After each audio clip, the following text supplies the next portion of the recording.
Bienvenue dans la semaine de la loose spéciale sport américain. Depuis lundi, on vous emmène toute la semaine en immersion dans le sport made in America, les ligues majeures, les traditions, les franchises emblématiques, les plus belles looses, bien évidemment. Pour m'accompagner comme tous les soirs, Antoine est avec moi ce soir. Comment tu vas, Antoine ? Mais je vais excellemment bien. J'espère bien, parce qu'aujourd'hui, pour cette émission, Antoine, on va enfin être tous les deux Nul. au même niveau de connaissance. On va être des bons gros novices, parce que les amis, ce soir, on parle d'un sport que tout le monde connaît. On l'a déjà tous vu dans les films américains, on reconnaît facilement ces logos sur les fameuses casquettes, et pourtant, on est encore nombreux à ne pas y comprendre grand-chose. Aujourd'hui, c'est émission 100% baseball et MLB, et ça tombe bien, mon cher Antoine, parce que pour équilibrer ce plateau en face de ces deux ignares du de baseball, ces gros plateaux de nuls. que nous sommes, on reçoit deux passionnés du baseball ce soir. Le premier, on le surnomme Monsieur Baseball. Rien que ça, l'histoire du ball game, il l'a étudié de long en large. Il est notamment l'auteur du livre Une histoire populaire du baseball ou du podcast Culture Baseball. Pas sûr qu'une heure vous suffise avec lui, comme nous a averti un de ses abonnés ce matin. C'est ce qu'on va voir. Comment ça va, Gaëtan Elibert ? Merci beaucoup pour l'invitation, ça va très très bien. Toujours ravi de pouvoir parler de baseball pendant 2 ou 3 heures. Alors, c'est une heure ce soir par contre, mais... Ouais, tu peux continuer après, mais on sera plus là. On peut continuer, tu peux continuer tout seul devant le micro après si tu veux, non mais bien sûr.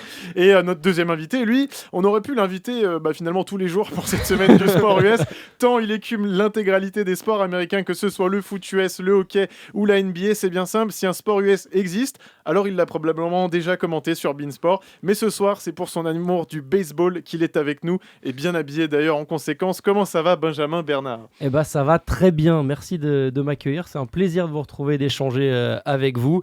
Et puis voilà, le baseball c'est quand même le sport qu'on doit amener aux Français, donc on est là pour ça, on espère qu'on va leur donner envie d'aimer ces franchises de la loose. C'est votre mission les gars ce Vous soir. avez une heure pour accomplir cette mission. Surtout qu'Antoine et moi on part vraiment, je pense comme beaucoup de Français. J'ai un peu révisé dans la journée. Oui, on a bien sûr, on a bossé un peu, mais on a quand même une culture pas on va dire pas débordante. Il a trouvé une casquette. Il a trouvé une casquette au fond de son Ouais, placard. c'est vrai, mais parce que je suis un Yankee.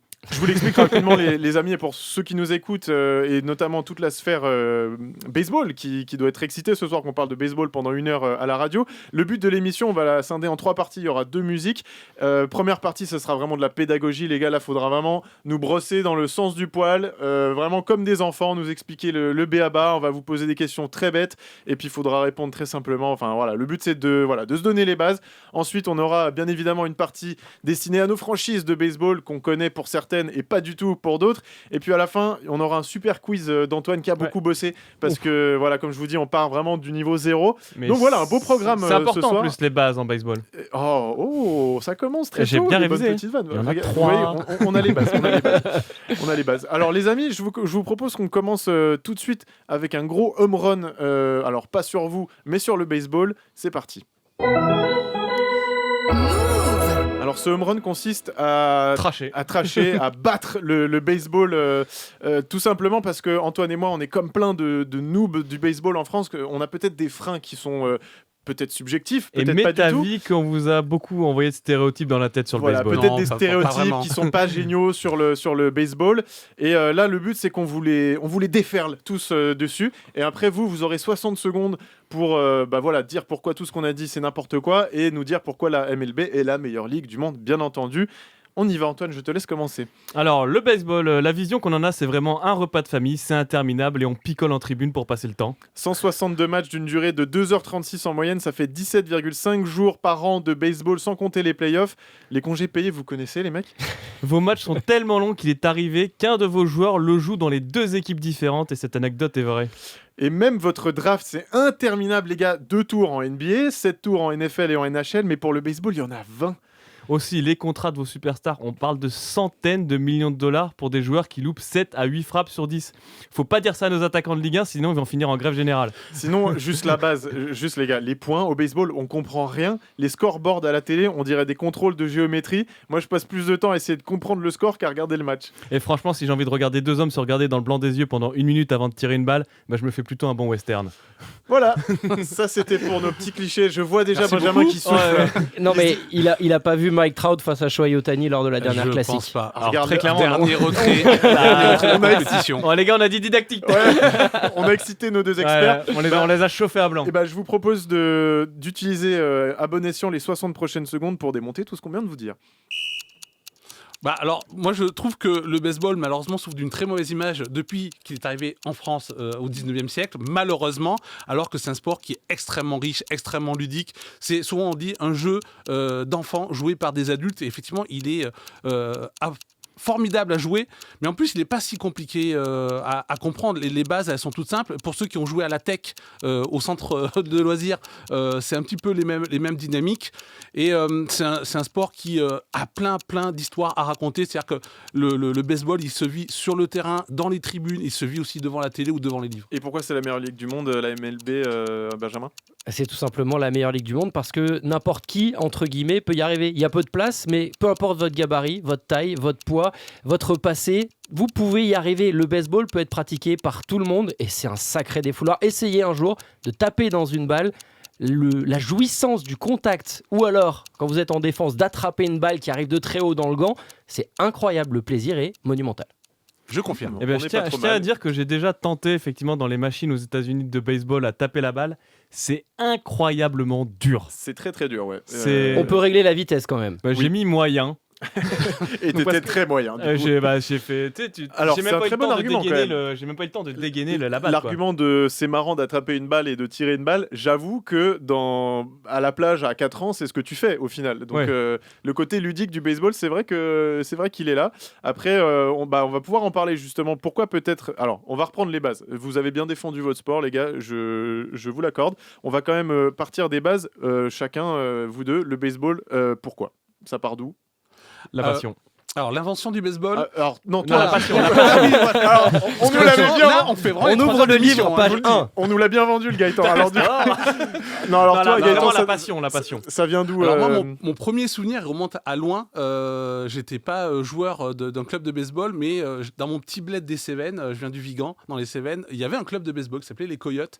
Et je me rappelle de les avoir vus vraiment par hasard jouer et me dire ah, ben tiens, on joue au baseball. Alors, je pense que j'avais déjà dû le voir dans des films, effectivement, des séries, mais c'est vraiment mon premier souvenir de baseball. Après, vraiment, la passion, elle naît avec un anime qui s'appelle Major, que j'ai commencé à regarder en streaming dans les années 2000, parce qu'à l'époque, on pouvait pas le trouver un pirate de ailleurs. la première époque, de la première. Un Pittsburgh pirate, ouais. Et voilà, et donc je dis, il est là. Ah ouais, il a bossé. Hein. Et donc du coup, ouais, c'est l'anime vraiment formidable, un des meilleurs animes de sport pour moi. Et quand je suis arrivé sur Paris, je me suis dit, pourquoi pas essayer le baseball, quoi, nouvelle ville, nouvelle vie. Pourquoi pas un nouveau sport ? Et j'ai accroché au premier entraînement. Alors quand j'ai découvert son histoire, là c'est parti. Là, on t'avait définitivement perdu. Et toi, Benjamin, alors d'où ça t'est venu la piqûre baseball ? C'est un peu ce que tu disais tout à l'heure, c'est le côté famille des grandes ligues américaines, famille du sport US. C'est le dernier que j'ai véritablement accroché, même si j'ai pu en voir un peu quand j'étais ado à l'époque. C'était diffusé de temps en temps sur Canal, sur Sport Plus, etc. Je m'y suis mis parce que je regardais déjà la NBA, je regardais déjà la NFL, je regardais déjà la NHL. Et quand j'ai commencé aussi encore plus à bosser et à devenir journaliste dans les sports américains, il y avait pas grand monde qui voulait le faire et moi je trouvais ça sympa aussi, ça changeait, c'était un peu différent. J'ai commencé à regarder avec un peu plus d'attention et en fait je me suis rendu compte que il y avait plein de trucs qui étaient super cool, que c'était peut-être pas tel qu'on connaissait le sport nous et tel qu'on le consommait ici, mais il y avait un côté stratégique qui était fou, il y avait un côté physique qui était fou, il y avait plein de trucs qui faisaient qu'en fait quand tu t'y mets vraiment et que tu suis vraiment, tu te dis mais ouais en fait il y a ça mais j'y avais pas pensé, mais il y a ça et c'est super cool. Alors ça c'est fou, c'est tous les gens que je connais qui aiment le baseball. J'avais un mec dans ma fac qui adorait le baseball et vraiment on le voyait comme le mec chelou parce que non mais c'est vrai, parce qu'il était le seul fou du bus. C'était vraiment le fou du bus parce qu'il était là à nous dire mais le baseball vous comprenez pas, une fois que vous avez capté c'est tellement stratégique et il se passe tellement de trucs, il y a tellement de lectures. Alors c'est quoi juste peut-être pour ceux comme même moi au début de la journée qui connaissent rien, comment on gagne un match de baseball, comment on gagne des reprenons points, les bases, les gars. Reprenons les bases parce que j'ai quand même cette impression. On va faire la lecture. Tu as parlé du scoreboard tout à l'heure, le truc qui est en haut là. Ouais. Qui effectivement peut paraître très barbare, mais comme le baseball qui est pas dans notre culture à nous peut paraître barbare, au final toutes ces règles, toutes ces stats et tout, elles vont venir avec le temps en regardant. Okay. Juste le scoreboard, si on veut prendre la base, il y a 3 cases. R, H, E. Run, c'est les points, donc plus vous marquez de run et plus vous avez de chances de gagner celui qui a le plus de run à la fin, donc de points marqués à gagner. H, c'est les hits, les coups sûrs. Et après, E, c'est les erreurs. H et E, quelque part, hop, vous laissez de côté. Juste l'équipe qui a le plus de R à la fin. Donc le R, c'est le Elle a nombre de gagné. mecs qui ont couru et qui Ont réussi à faire le tour des bases et pour qui sont revenir de là où ils sont revenus- partis. Qui sont revenus Ok. à la maison, entre guillemets. C'est ça. Bon, The home plate. pour l'instant ça va, c'est pas si Parce que compliqué. là, ça va. Peut-être que peut-être qu'effectivement commencer par essayer de déchiffrer toutes ces stats, c'est peut-être pas la bonne approche. Justement, ça c'est une question qu'on aime bien poser pour justement familiariser les gens avec les nouveaux sports américains qu'on connaît peut-être pas super bien en France. C'est quoi vous les conseils que vous donneriez à quelqu'un qui aujourd'hui s'est dit bon, j'ai vu du baseball à n'en plus finir dans les frères Scott et dans High School Musical. Maintenant, j'ai envie de comprendre un peu pourquoi et qu'est-ce que c'est. C'est quoi les conseils que vous donnez à quelqu'un qui veut se lancer dans la MLB aujourd'hui? 3 préceptes ou 3 conseils? Moi, souvent, ce que je conseille, qu'on veuille regarder du baseball à la télé, pour que ce soit la MLB, ou qu'on veuille aller voir un match dans son coin, parce qu'il y a quand même 200 clubs de baseball en France, n'oublions pas, c'est d'aller voir un match, même de tester si on a possibilité dans un club. Comme le disait Benjamin, je veux dire, les sensations qu'on a au baseball, c'est un sport qui est très technique. Donc quand on réussit quelque chose dans le baseball, vraiment on a l'impression d'être le roi du monde. Donc déjà d'avoir cette sensation-là et ensuite de regarder certains le faire à un niveau stratosphérique, déjà on voit le sport différemment. Et d'avoir quelqu'un aussi qui puisse nous expliquer les bases quand on regarde un match, soit au stade, soit devant la télé, je pense que ça c'est aussi une Donc, par belle exemple, aide pour entrer dans le baseball. Aller voir un match de baseball avec toi, par exemple. Exactement. Je dois avouer qu'il y a un petit côté vraiment très satisfaisant. Le bruit de la balle sur la batte est vraiment Oui. un des bruits que je préfère dans le sport.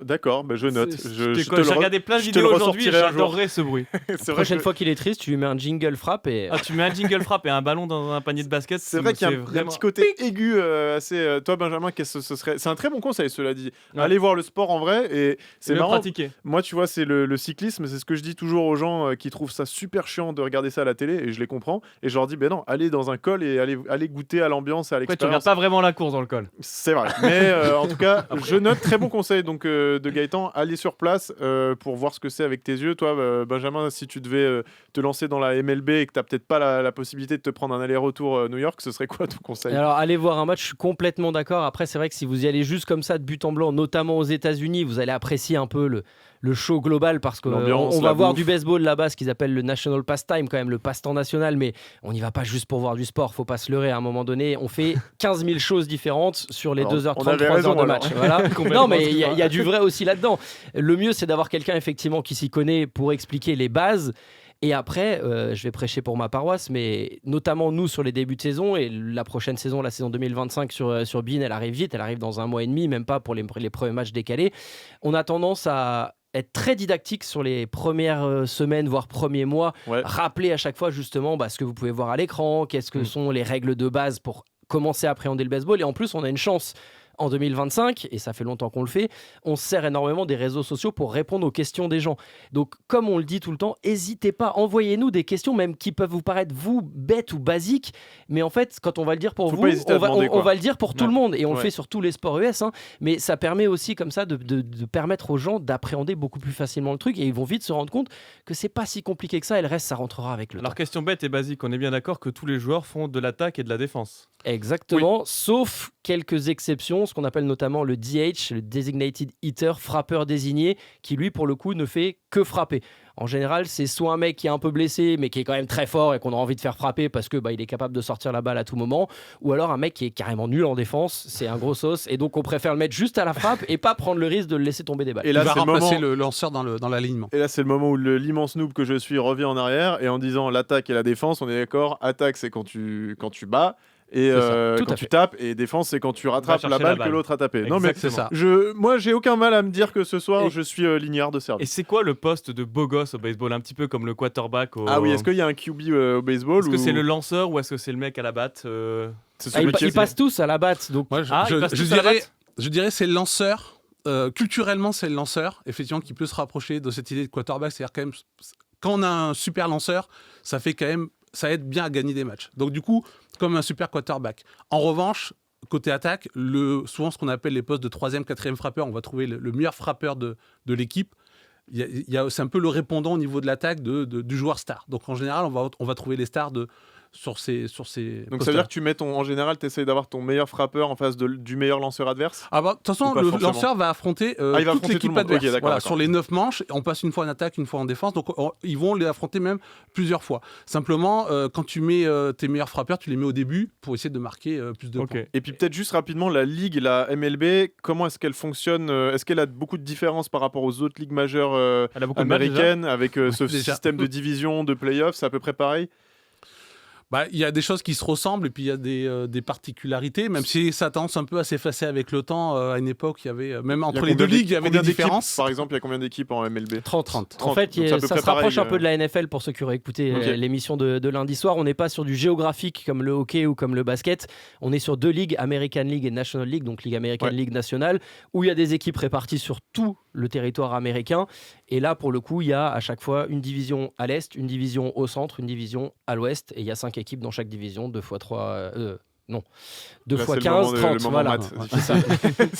Ok, donc plutôt similaire avec des playoffs et des titres. Voilà, à après la fin. avec plusieurs tours de playoff. Et Ok, très bien. Bah, on y voit déjà un peu plus clair, Antoine. Je sais Ouais. pas toi, mais moi, ça commence à infuser gentiment. Maintenant, je te propose qu'on regarde un petit peu dans la pratique ce que ça va donner. Alors, les gars, nous, il y a un truc qu'on aime, c'est de pouvoir briller en société, même quand on maîtrise pas forcément le sujet. Le bluff. Voilà, vraiment le roi du bluff, tu vois, le mec qui arrive à caser la ref qu'il faut dans une phrase pour les gens se disent ah ouais, il en connaît lui.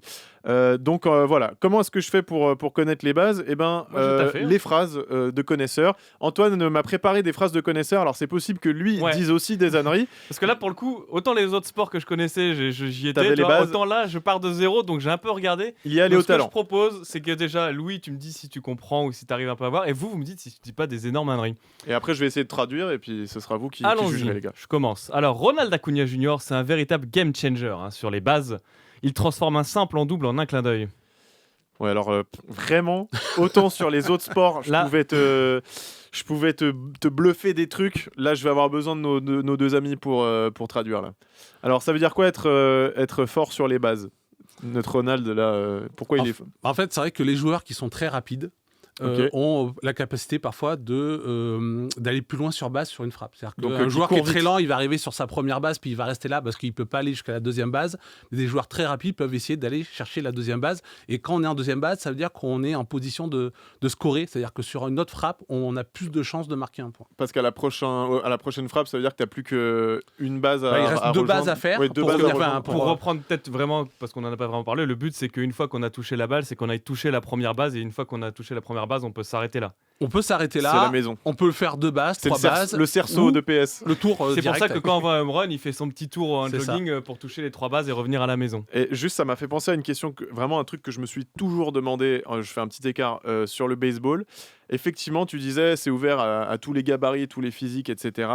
Mais tu l'as dit quand même, Gaëtan, c'est la vitesse, c'est un gros avantage. Parce que si tu as un sprinter incroyable, le mec peut potentiellement faire le tour beaucoup plus vite que les autres, si je dis pas de bêtises. C'est un atout, et il y a des joueurs qui sont vraiment pas forcément très très forts à la batte, mais qui sont vraiment spécialisés dans ce qu'on appelle les vols de base. En revanche, comme les équipes peuvent essayer de varier leur manière d'attaquer, d'avoir des gros frappeurs, même s'ils sont très lents, et d'avoir des joueurs rapides, eh ben, dans un Ok. match, ça permet d'avoir Parce différentes que moi, je me suis stratégies. toujours dit, mais pourquoi est-ce que c'est pas obligatoire quand tu es joueur de baseball de taper 15 séances de VMA par semaine et de pouvoir faire un 100 mètres Tu regardes en trop 12 de trail, secondes? mec. Non, mais c'est vrai, parce que je me dis, s'ils couraient tous 10 secondes 5 au 100 mètres, tu mettrais pas plus de points? Non, parce qu'il y a plein de qualités différentes qu'il faut avoir déjà juste pour frapper une balle. Faut pas oublier que le mec, il lance la balle C'est à vrai. plus de 150 km/h, il est à 18 mètres de toi quand il te la lance. Donc en gros, c'est presque le jeu du chat et de la souris. Tu devines à peu près où elle va aller et tu décides si tu vas ou si tu vas pas. Mais il faut un talent fou. Donc c'est de la coordination au niveau des yeux, au niveau des bras, au niveau de la lecture des trajectoires.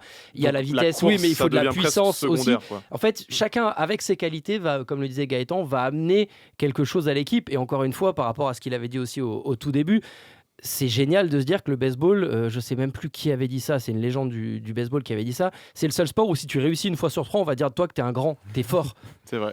C'est beau. C'est quand même pas mal. Donc, pas besoin de courir vite, forcément, C'est pour mieux être quand un même. bon joueur. Oui, c'est mieux, mais alors vas-y, autre Alors. phrase de pseudo-connaisseur. Juan Soto, il a une discipline au bâton digne d'un vétéran. Il te prend des walks comme s'il jouait depuis 15 ans en MLB. Alors là, je vois nos deux amis qui sourient gentiment. Il dit pas de bêtises. Il dit pas de bêtises. Et bah, ça tombe bien parce que je n'ai rien Alors, la compris. discipline au bâton, si je me trompe pas, c'est un peu le western, parce que je rigolais du western tout à l'heure, mais Et c'est ça, c'est un duel. quand on a les secondes, un peu de regard entre le lanceur et celui qui doit battre, en gros, si je me trompe pas, il doit viser un carré et je m'arrête là à peu près dans ma pratique.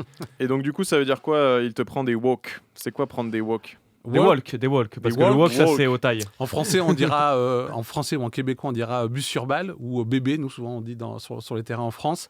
En fait, c'est le fait d'avoir un lanceur qui va lancer 4 mauvaises balles, c'est-à-dire en dehors de cette boîte-là, fameuse boîte de zone de strike. Et du coup, ça donne la première base automatiquement. Et c'est vrai que Juan Soto, il fait partie de ces joueurs qui sont très attentifs, très disciplinés et qui sont capables d'attendre ces 4 mauvaises balles pour pouvoir prendre la première base, même s'il sait aussi frapper des home runs. En plus de ça, t'as trouvé un bon jeu.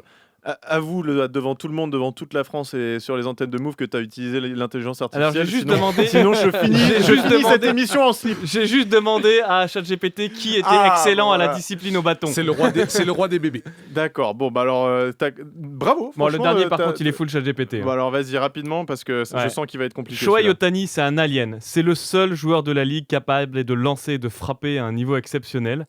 Et la dernière phrase, elle est pour toi. Il peut aligner un splitter avec un drop vertical de fou et derrière t'envoyer un home run de 450 pieds sur une breaking ball. Franchement, j'ai l'impression que tu m'as lu genre une chanson de Miley Cyrus. Moi aussi, je l'ai lu quand je l'ai lu.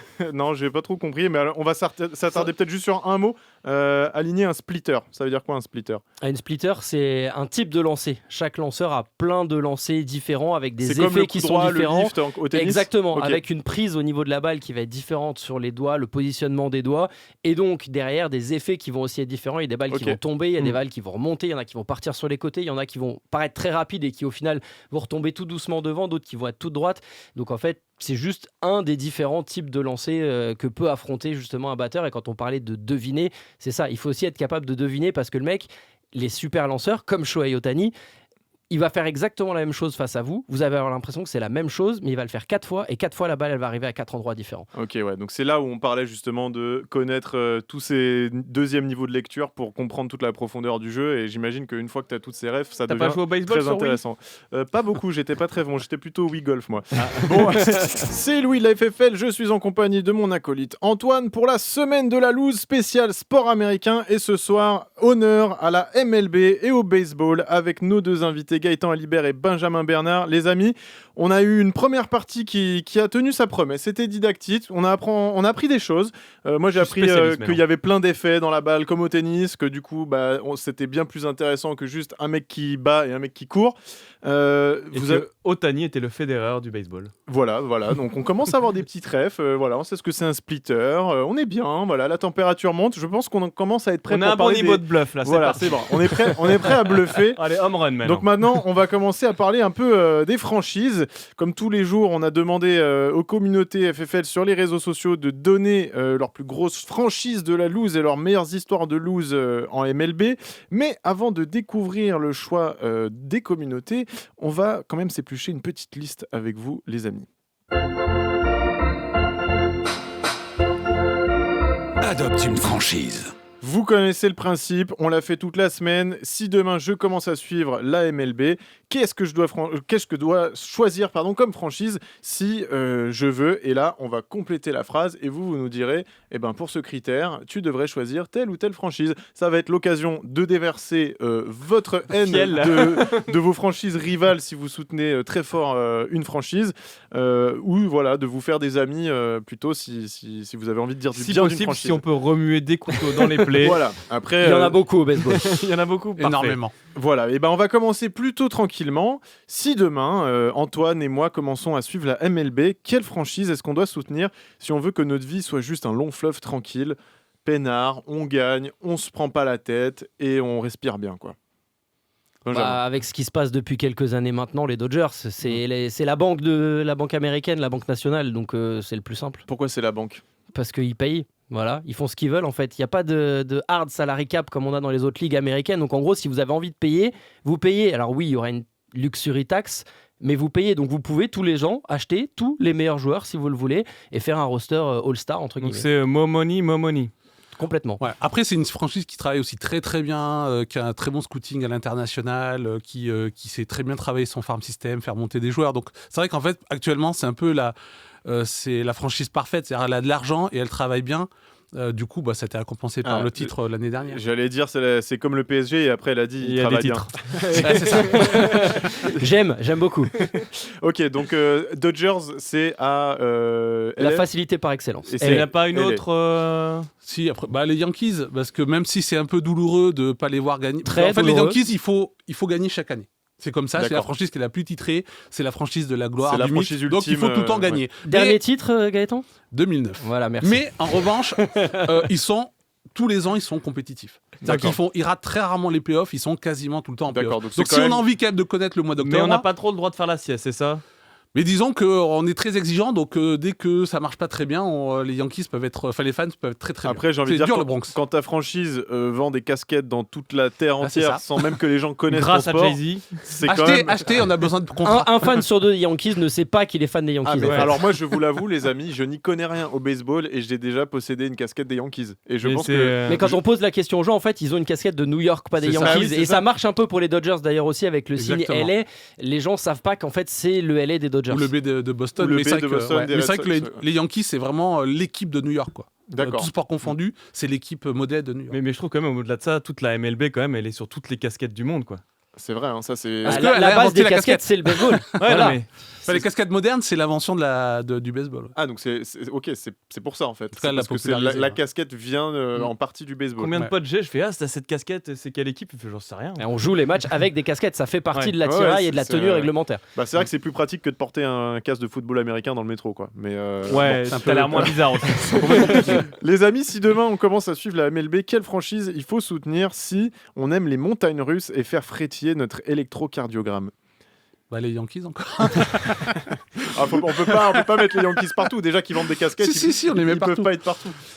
Non, parce que pour ce que j'ai expliqué tout à l'heure, sinon.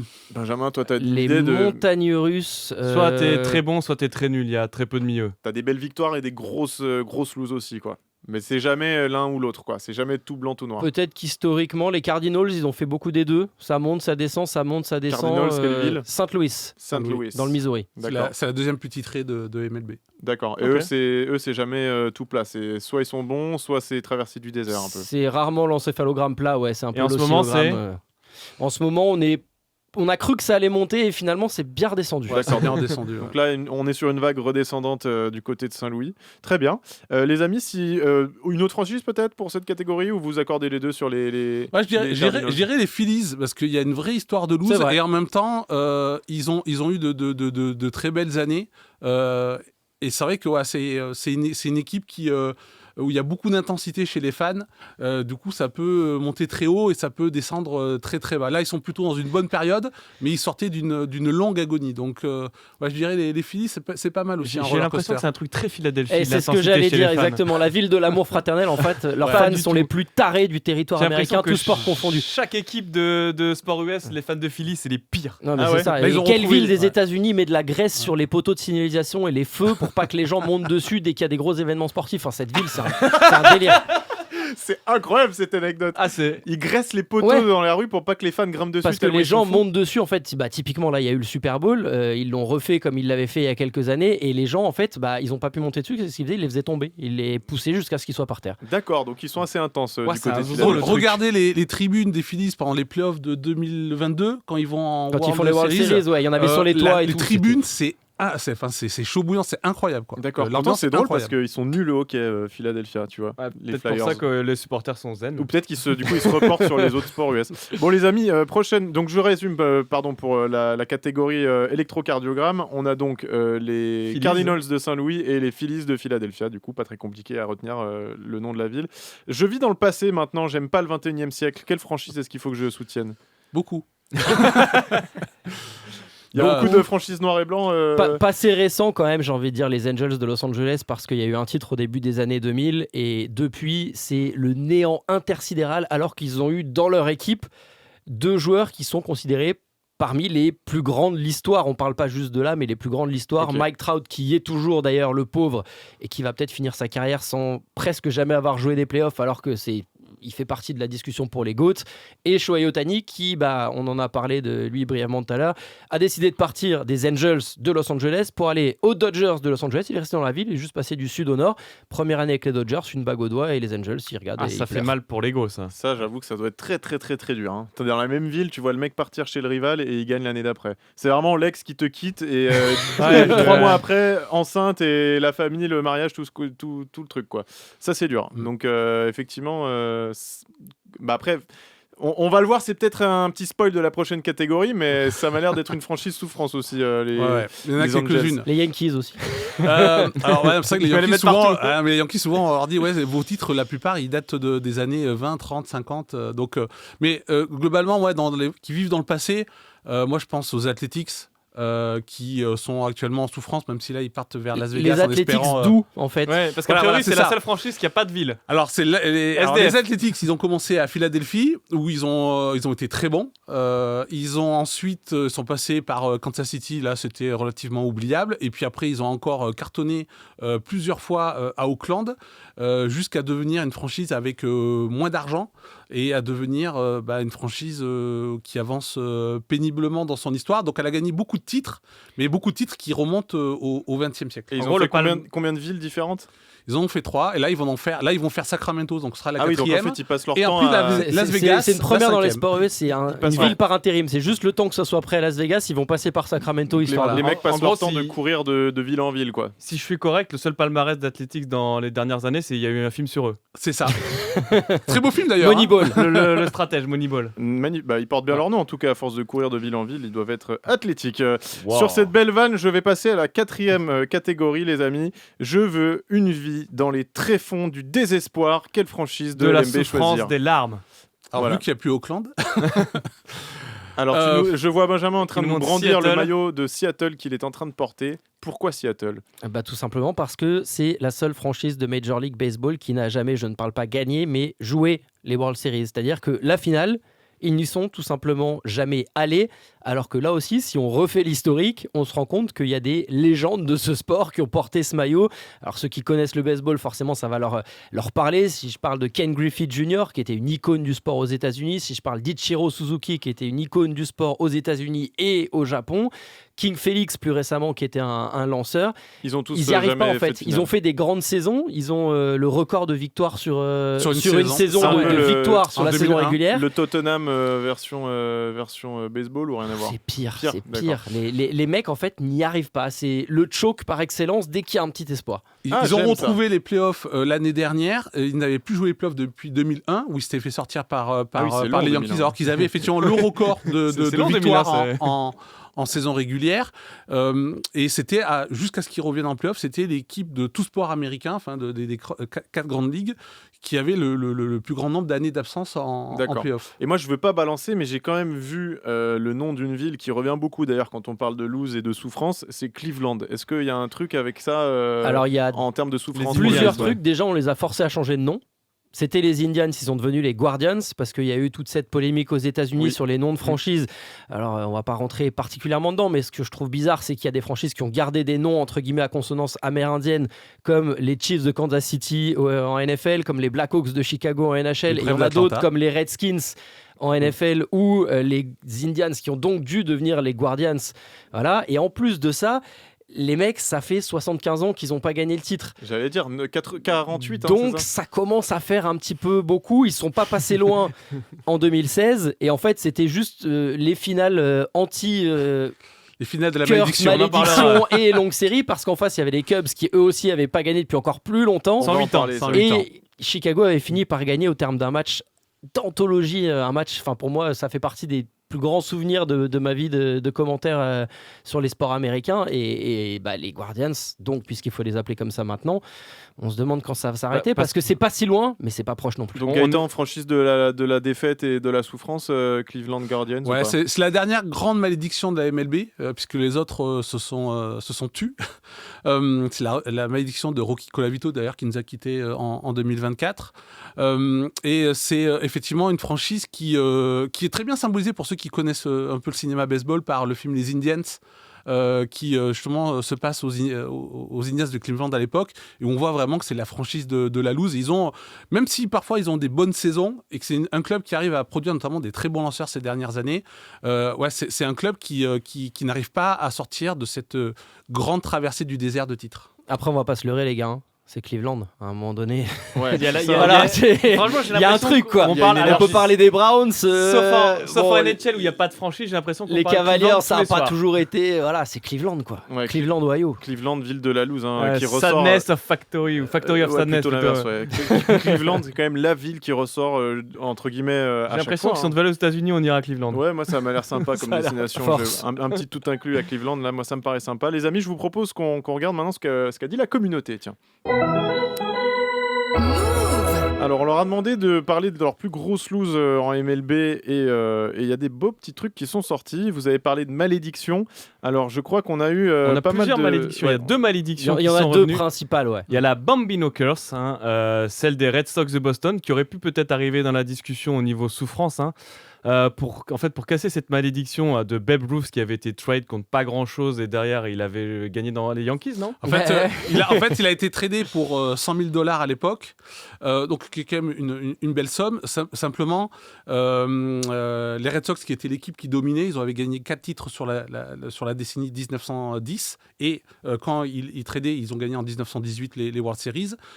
Juste après, ils perdent et ça va durer pendant plus de 80 ans, 86 ans, je crois. Et ça va s'arrêter Et ça va s'arrêter contre les Yankees, parce que les Yankees, eux, quand ils reçoivent Babe Ruth, c'est le début de la gloire. Ils passent de franchise qui n'existe quasiment pas au plan sportif à plus grande dynastie du baseball. Et les amis, il y a une franchise dont on n'a pas encore parlé et qui est ressortie sur Instagram, parce qu'on a demandé aussi aux gens sur Instagram aujourd'hui. On nous a parlé des Montréal Expos, qui est une franchise qui n'existe plus. Est-ce que c'est une franchise de la loose ? Elle existe, mais elle n'a plus le même nom. Voilà, ce sont devenus les Tampa Bay Rays. Elle n'existe plus à c'est Montréal. Nats. Les Nats, Les pardon, Washington. non, je parle des Tampa Bay Les Rays Rays, parce c'est qu'en pour fait, les remplacer. on a failli les partager en fait. Il y a quelques années, on a eu une remplacer, rumeur ouais. comme quoi Ouais. ils joueraient une partie de la saison à Montréal et une partie de la saison à Tampa, tellement le Il y a pas de succès spectateurs. populaire il est pas au rendez-vous. Est-ce que c'est vraiment la loose les Alors, en fait, Expos Apparemment, ils ont déménagé et puis juste après, ça s'est mis à gagner quand ils ont quitté alors, Montréal. pas de suite après, mais en gros, les Expos, c'est la première franchise francophone, la première franchise hors États-Unis. Elle est créée en 1969. Ils ont mis du temps à arriver en play-off. C'est vrai que c'est une équipe qui avait du mal sportivement. Et en fait, il y a une année où là, ils étaient droit vers le titre. Là, tout le monde leur disait, là, c'est l'équipe favorite, c'est elle qui va gagner. 1994, grande grève MLB, la saison est annulée. Ah, magnifique. Très, très Et dur. en fait, on estime que la franchise s'est jamais remise de cette saison-là, puisque 10 ans plus tard, elle est transférée à Washington pour devenir les Nationals. Et les Nationals, eux, vont mettre du temps un peu à carburer, mais ils gagnent le titre. c'est un- D'ailleurs, un très beau titre en 2019. ouais. C'est un énorme motif Face à aux Montréal. Astros. Alors, les gens se disent, s'il n'y avait pas eu cette. Mais je trouve qu'il y a un vrai grève, affect sur Ouais. cette franchise qui est pas forcément un affect de la loose, juste en fait de la nostalgie. les gens là-bas Ouais, une nostalgie. kiffaient, aimeraient beaucoup retrouver une franchise MLB à Montréal.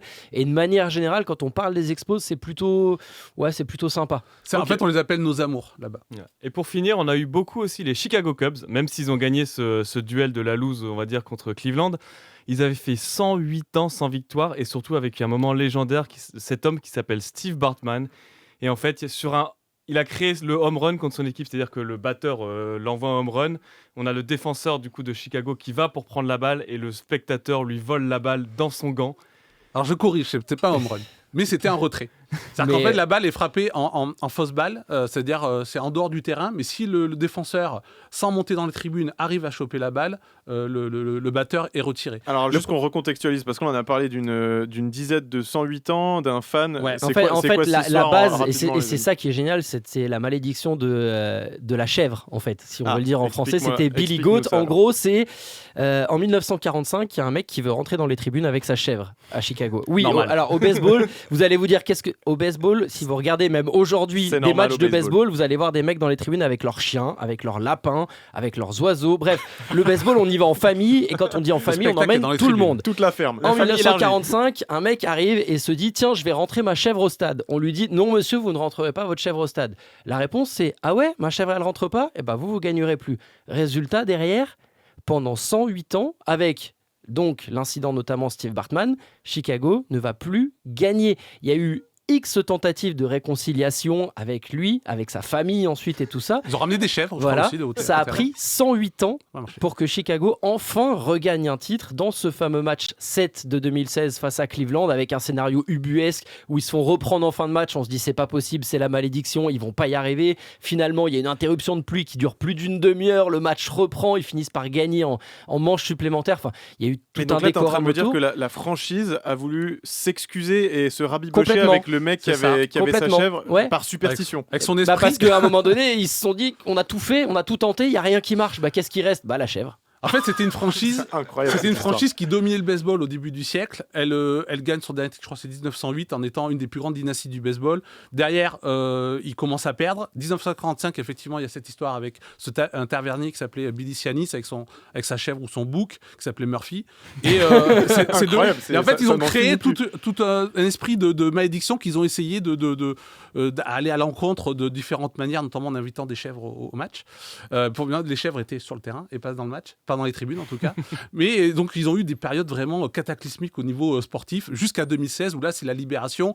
Et d'ailleurs Tu m'étonnes, après 108 Ah ans, ben, ça va être sacrée libération. Ouais. Il y en a pas beaucoup qui ont la reculé parade de la devant. victoire, c'est je crois le 5e ou 7e plus gros rassemblement humain constaté. Ah bah, j'imagine, pour après l'histoire. 108 ans d'attente. Bah, les amis, merci beaucoup pour ces beaux petits débats. On en a appris quand même pas mal. J'ai l'impression qu'il y a un stock d'histoire en baseball. Ça me donne quand même très envie de creuser dans votre ligue. Et d'aller au stade avec une chèvre. Ah bah ouais, et puis bientôt ça va être l'heure du coup de passer à ton quiz, mon Ouais. cher Antoine, que j'ai très hâte d'entendre. C'est Louis de la FFL, je suis toujours en compagnie d'Antoine pour la semaine de la loose spéciale sport américain sur Move. On a bien mangé cette semaine en sport américain et ça continue ce soir avec nos deux invités spécialisés dans le baseball et la MLB, évidemment. Après, il mais- est spécialisé en tout, Benjamin. C'est vrai que. Pourquoi tu m'as coupé finalement? C'était très bien. Non, les amis, on a bien parlé de nos franchises maintenant de MLB. On aimerait voir ce qu'Antoine nous a réservé comme quiz parce qu'apparemment, il y a des belles histoires qui Il vont n'y a continuer que à ça, affluer. il n'y a que ça. Allez, régale-nous. Alors en baseball par exemple, il existe toujours un cérémonial avant chaque match, c'est ce qu'on appelle le first pitch où une célébrité lance la balle au receveur et parfois, et c'est là où on est beaucoup, c'est catastrophique. Ah. Parmi ces personnalités, laquelle ne fait pas partie, je dis bien ne fait pas partie des 10 pires first pitch de l'histoire selon le New York Post? Joe Biden, 50 Cent, Michael Jordan ou Mariah Carey? Un de ces 4 ne fait pas partie des 10 pires. C'est-à-dire que les 3 autres en ont fait un catastrophique. Et pour les avoir vus, ils le sont. J'ai de la peine à imaginer Michael Jordan rater quelque chose avec une balle, moi. Ah, surtout qu'il a voulu Ouais, jouer oui. en MLB en plus. Ah ouais. En Il a essayé avec les White 93, Sox. 94. Il a essayé Après- sur son intermède entre les titres. Et Mariah Carey, ce serait drôle que ce soit une chanteuse qui réussit le meilleur pitch face à Jordan. Mais peut-être que Joe Biden, en même temps, c'est pas le plus frais des 3. Des 4, pardon. Après, il a eu 80 ans pour le faire. C'est vrai. Alors, votre Alors, avis? Au bluff, je dirais Mariah Carey. Moi je partirais, je sais pas, sur Joe Biden. 50 Cent, c'est sûr que. Ah oui, lui, on le voit très bien. On l'a en Ah, bon, tête. bah, ils ont déjà vendu que c'est pas 50. Allez, moi je vais dire Jordan. Jordan, il s'est pas raté parce qu'il est trop fort. Eh ben, c'est bien Joe Biden. Ah, c'est Joe Biden qui l'a réussi. Enfin, du moins, il est pas dans le. Il est pas dans le- il est peut-être 11e. Il est peut-être 11e. C'était en quelle année? Alors, qu'est-ce qui s'est passé? Ah bah, il suffit juste de regarder 50 Cent First Pitch. Je pense que c'est vraiment le pire de tous. Michael Jordan l'a bien raté aussi et Mariah Carey Mais vraiment. comment tu rates complètement un pitch en fait? Je sais pas, la balle arrive C'est quoi, 2 les- mètres devant Il toi. suffit d'avoir. C'est 18 mètres déjà, Ouais, donc c'est il 18 faut avoir mètres. la puissance dans le bras, pas forcément tout droit, mais au moins faire la cloche. Et après, il faut avoir un peu de précision aussi. Il y en a qui veulent tellement en mettre que la Je crois balle. que c'est le elle problème de part, Michael Il y a- Jordan. il y a des coutures sur la balle. Et donc, du coup, selon qu'on va prendre ces coutures-là et on va lancer, la balle, elle peut partir. Donc cette tradition du first pitch, finalement, c'est un peu un gros traquenard quand même pour l'invité. Ça peut être un très gros tract. Ouais, Parce que c'est... oh, Mais si vous le réussissez aussi, on parle de vous en Ouais, mode c'est ça. joli first pitch. Mais ah, ouais, Non, donc c'est une belle entraînez-vous tradition. avant de le faire, quoi. C'est vraiment qui tout double. Ouais, c'est un alors, peu quoi. mieux quand même. Mais même celui de Wemby était pas fou. Ouais. Ah ouais, d'accord. Mais bon, vraiment, celui de 50 Cent, Oh. j'invite tout le monde à le regarder. Il est bah, eh exceptionnellement bah, allez-y nul. les amis, allez taper 50 Cent first pitch sur YouTube et vous nous direz des nouvelles. Il va y si avoir ça un va pic ce soir sur la vidéo. Si ça valait, ouais, commentez sous la vidéo YouTube de 50 Cent qui rate son first pitch et dites-nous si vous venez de l'émission, ça nous fera plaisir de vous avoir donné Parfait. ce moment de culture. Antoine, continue. Deuxième question, et là on va en parler d'histoire encore. En 1979, pour quelle raison le match entre les White Sox de Chicago et les Tigers de Détroit n'a pas pu avoir lieu? Petit A, les fans étaient invités à lancer des vinyles de disco sur la pelouse, ce qui a gravement blessé le pitcher Francesco Barrios. Petit B, les artifices liés au concert disco d'avant-match ont brûlé la pelouse du parc. Ou petit C, les organisateurs voulaient créer un événement anti-disco en faisant exploser une caisse de vinyle au milieu de la pelouse, ce qui a détruit le terrain et déclenché une émeute. Waouh, alors déjà, Alors, je suis sûr que Gaëtan connaît la réponse. pourquoi me dis rien. pourquoi ce lien si fort avec le disco? J'ai cru que c'était une émission de baseball, moi. Ah bah parce que voilà, Alors attends, donc la première, le A, c'était les fans lançaient des vinyles de disco sur la pelouse et ils ont blessé un joueur. La B, c'était des feux d'artifice d'un concert disco qui ont cramé la pelouse. Et le C, Et c'est le ils ont C- fait exploser une caisse de vinyle au milieu de la pelouse qui a créé un trou béant et une émeute dans le stade. Waouh, franchement, ils me paraissent tous complètement South Park, quoi. Donc, Benjamin, t'as une idée? Ouais, le 2, j'imagine pas, dans le sens où on a joué au baseball à Auckland, dans un stade qui n'était pas toujours dans d'une qualité complètement folle ou ailleurs. Et tu peux jouer même si la pelouse est un peu Bah, cramée, quoi. Si des fois Moi, c'est je du trouverais ça turf, drôle, le lancer de vinyle. Le 1, ouais, le 1, ça serait Le lancer de franchement vinyle gaulerie. qui blesse un joueur, ce serait drôle. Je pense que Gaëtan a la Gaëtan réponse. Alors, c'est le 3. Oh là là, Oui. pas de suspense. Oui, Gaëtan, c'est bon, Gaëtan, il est chez lui ce soir. C'est Et comme En même temps, tu j'en disais, parle dans ça- mon livre, alors. Ça a créé la fin du disco, cet événement. Alors, Effectivement, ouais. Ça pourquoi- a participé à mais pourquoi vouloir au déclin bombarder du des disco. vinyles de disco sur un terrain de baseball? La je comprends fameuse pas. En fait, dernière c'est- nuit du disco. Effectivement. En fait, c'est le fils du propriétaire Bill Vick, qui est un propriétaire légendaire avec des idées aussi un peu farfelues. Et c'est son fils qui, bien sous l'alcool, a eu l'idée de faire une fête anti-disco, parce que le disco, ça fait 2 ans que c'était partout. Il a organisé ça avec un mec de radio qui s'était fait virer, qui était à fond contre le disco, et c'est parti totalement en cacahuète. Et il y avait un programme double, ça devait se faire entre les 2 matchs, et le premier match s'est Et tenu donc, ils ont fait difficilement, quoi mais le deuxième a été annulé. Ils ont fait sauter une caisse de vinyle, ils ont bombardé Ouais, en des fait, les vinyles. gens devaient venir avec des disques de disco, des vinyles de disco. Ils devaient les mettre effectivement dans un conteneur, tout faire cramer, etc. Et le problème, c'est que c'est le stade qui a explosé quelque part, hein, le public. Et c'est parti en émeute. Et voilà. Ah, vraiment? Vous voyez Quand que j'ai c'est lu cool le cette baseball.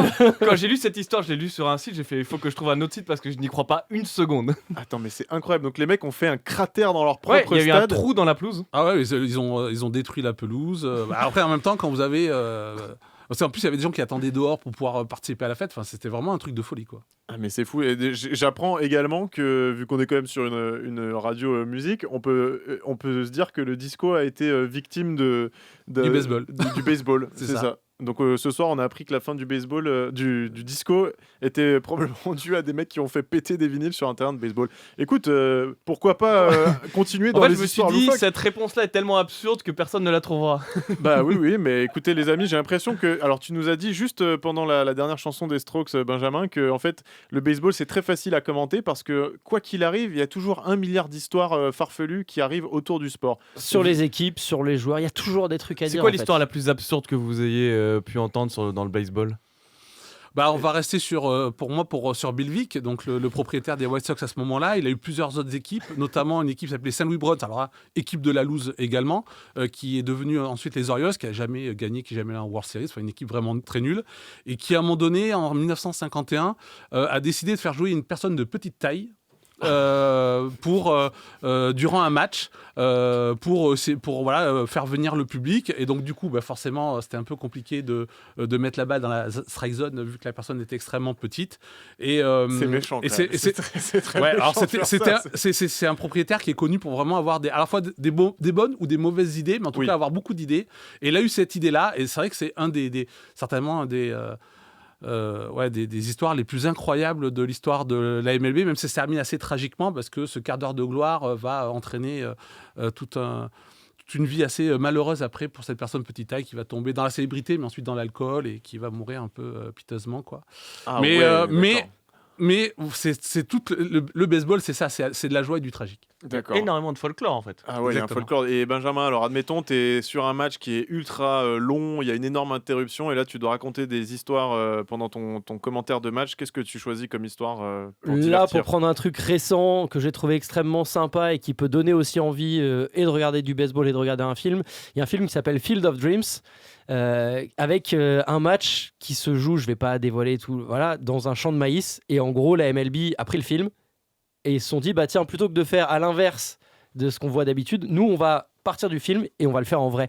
Et ils ont fait il y a quelques années, on l'avait diffusé, un match dans un champ de maïs, dans l'Iowa, au milieu de nulle part, avec des vrais joueurs, les vraies équipes de MLB.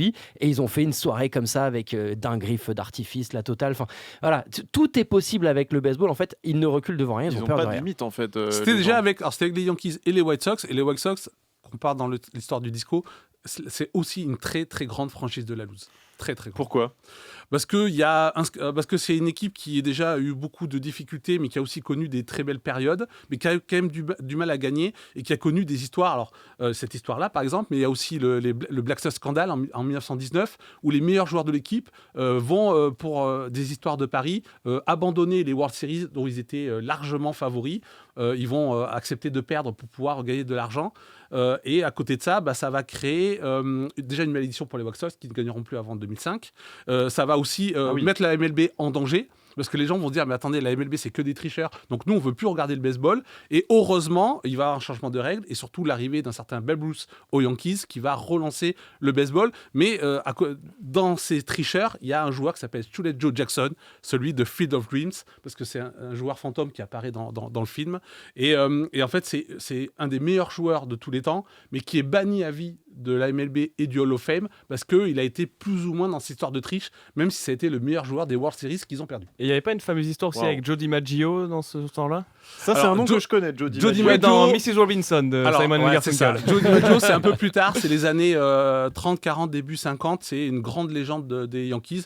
Pareil, une des grandes, on l'appelait le petit prince de l'Amérique. C'était une icône du baseball et des Yankees. Et alors lui, il est surtout connu pour avoir été l'éphémère mari de Marilyn Monroe. D'accord. En plus d'avoir été un des plus grands joueurs. Je voulais qu'on fasse peut-être, on arrive presque à la fin de l'émission, le lien entre le baseball et la France. Nous petits Français qui ne connaissons pas vraiment bien ces histoires de dramatiques là qu'on vient de voir ensemble. Qu'est-ce qui manque aujourd'hui en France pour que le baseball perce cette bulle du mainstream, alors qu'on connaît tous à peu près ce que c'est les bases du baseball, on sait qu'il faut taper dans une balle avec une batte, on a déjà tous les casquettes. Qu'est-ce qui manque pour qu'on suive tous la MLB aujourd'hui ? On va pas refaire notre culture, de toute façon c'est pas un sport qui sera dans la culture du sport en France, donc je pense que la seule chose qui peut lui faire passer un cap aujourd'hui, c'est d'avoir un jeune Français qui arrive en Major League Baseball et qui devient une star en Major League Baseball. Ça fera pas un effet Tony Parker, on va pas se leurrer, mais c'est peut-être le cap à franchir, s'il y en a un à franchir, il est là et qui donnera envie aussi derrière à plus de gamins. Et de 1 à 10, à quel point c'est probable ou possible qu'un petit Frenchie perce en MLB aujourd'hui ? Un petit Frenchie du cru qui a grandi, qui a fait toutes ses gammes chez nous, etc., qui part là-bas. Alors, il n'est pas des Cévennes, mais 2-3 sur 10. Il n'y a jamais eu de Français par exemple dans les ligues mineures ou quelque chose ? Si. Ligue mineure, si, et Ligue majeure, on va peut-être en avoir un cette saison ou la saison prochaine. Il est arrivé en France à l'adolescence, il est né, il a grandi à Cuba, son père est venu jouer en France, donc il est venu, il est franco-cubain aujourd'hui. Ils font pareil dans le rugby. Voilà, il s'appelle Ernesto Martinez Jr. Ernestico, c'est son surnom. Après, l'autre Français qui est actuellement en Ligue mineure, qui est le deuxième Français drafté, il a été drafté en 2023, c'est Mathias Lacombe, qui lui, pour le coup, vient des pitchers de Pineuil dans l'Aquitaine, qui est vraiment un joueur qui s'est développé en France, dans la D1, dans les Pôles France, et qui est très bon. Malheureusement, l'année dernière, tout juste avant son premier match professionnel en Ligue mineure, il s'est blessé. Donc, on attend cette année pour voir s'il peut passer un cap. Petite loose, mais on lui souhaite quand même. Du coup, on va regarder ça. Mais il y a du potentiel. Et moi, je souhaite en fait à tout le monde que le baseball et que la MLB se développe pour les Français, parce que là, juste en une émission avec vous, les gars, ça m'a donné envie vraiment d'aller me faire un livre d'histoire sur le baseball, parce que j'ai l'impression qu'en termes de divertissement extra-sportif... Il l'a déjà écrit, ça tombe bien. Il existe. Tu peux présenter ton livre rapidement si tu souhaites. Oui, d'ailleurs, c'est donc... j'ai 2 exemplaires pour vous, les gars, je vous le dis de suite. Il sait ce qu'il fait ce soir. Alors, non, c'est 5 hommes et 5 femmes qui ont des histoires c'est ça, folles sur le baseball. 5 hommes, 5 femmes qui ont eu des parcours inspirants dans l'histoire du baseball, et je corrèle à la fois leur histoire personnelle, l'histoire du baseball et l'histoire du monde, parce que c'est 3 histoires qui se répondent à chaque fois. Est-ce qu'il y a des histoires avec des chèvres et des vinyles cramés ? Alors, les vinyles cramés, j'en parle, puisqu'il y a un chapitre qui est pour Bill Vick. Eh bah écoute, tu m'as convaincu. Moi, c'est tout ce que je veux du divertissement. Passion dans la vie des caisses de vinyle qui explosent au milieu des stades. Quand on veut du divertissement, on sait où aller, et j'ai l'impression que la MLB fait maintenant partie de notre. Mais je vais regarder ça avec curiosité, et notre petit Français, voir s'il perce. Bah ouais, en tout cas, c'est ce qu'on lui souhaite, parce que bon, c'est bien beau la loose, mais pour que ça soit savoureux, faut quand même gagner de temps en temps aussi. Donc. Et vraiment, j'invite chacun, s'il peut, un jour, à essayer de faire une machine de baseball pour voir à quel point c'est dur. Évidemment. Et comme tu disais, Benjamin, il n'y a rien de plus jouissif que de taper une balle au baseball. Donc, on vous le souhaite à tous d'essayer. C'est déjà la fin de cette émission, les amis. Merci encore, Gaëtan et Benjamin, d'avoir accepté notre invitation. C'est un vrai plaisir de vous avoir, les gars. Et vous nous avez vraiment très bien vendu la MLB. On vous retrouve sur les réseaux sociaux, Twitter, Insta, sur Beansport, Benjamin, en librairie et en podcast, Gaëtan. Merci à Sybille et Xavier en régie, à vous tous et toutes qui nous avez écoutés pour écouter cette émission. Et la prochaine, la dernière, demain, ce sera en replay sur move.fr et sur les applications de streaming mots-clés Semaine de la Loose. Demain à 21h, on se met en mode sport universitaire et road trip. On part écumer les facs américaines et voyager dans l'Amérique des autres sports avec Rémi Reverchon. Soyez là, c'était la FFL. À demain sur Move.